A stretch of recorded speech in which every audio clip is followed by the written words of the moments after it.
Ya, bismillahirrahmanirrahim. Assalamualaikum warahmatullahi wabarakatuh. Berjumpa kembali dengan saya Ardi pada tutorial online mata kuliah pengembangan SDM pada sesi yang kelima ini. Pada sesi yang kelima ini, Bapak Ibu diharapkan mempelajari tentang pelatihan dan pengembangan bagi eksekutif, manajer, supervisor, dan karyawan teknis.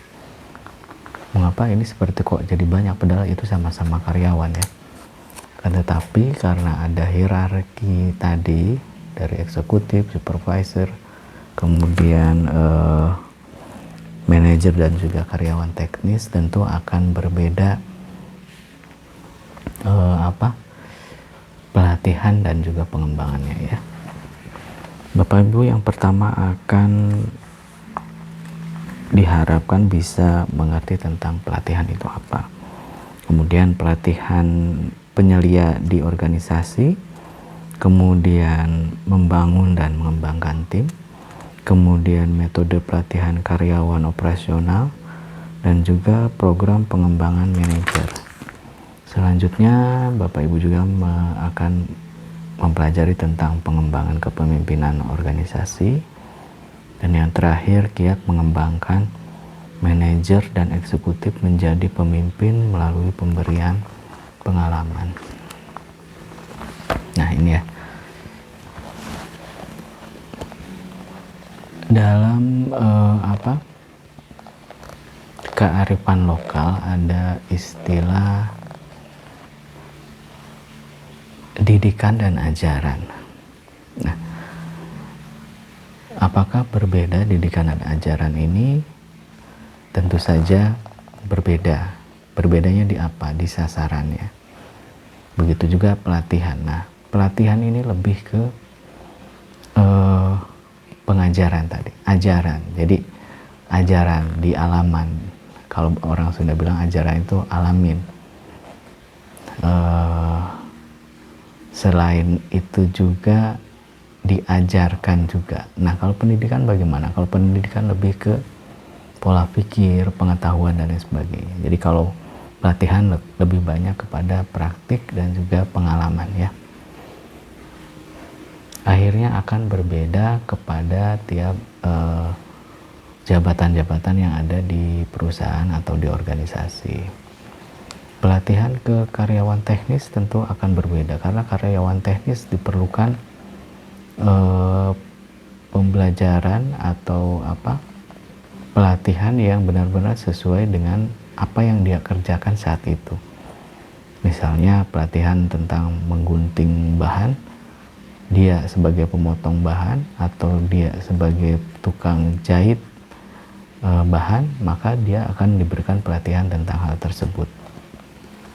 Itu misalnya dia tentang ahli tukang las, maka dia akan diberikan pelatihan itu.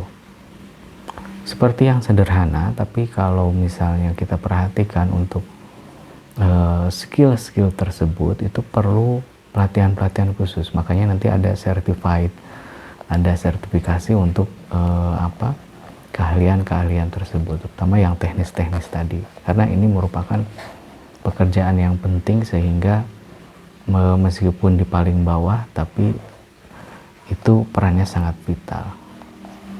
Terus tadi dalam pelatihan pada tingkat manajerial itu lebih kepada banyaknya ke tingkat bagaimana kepemimpinannya, kemudian membangun tim dan lain sebagainya.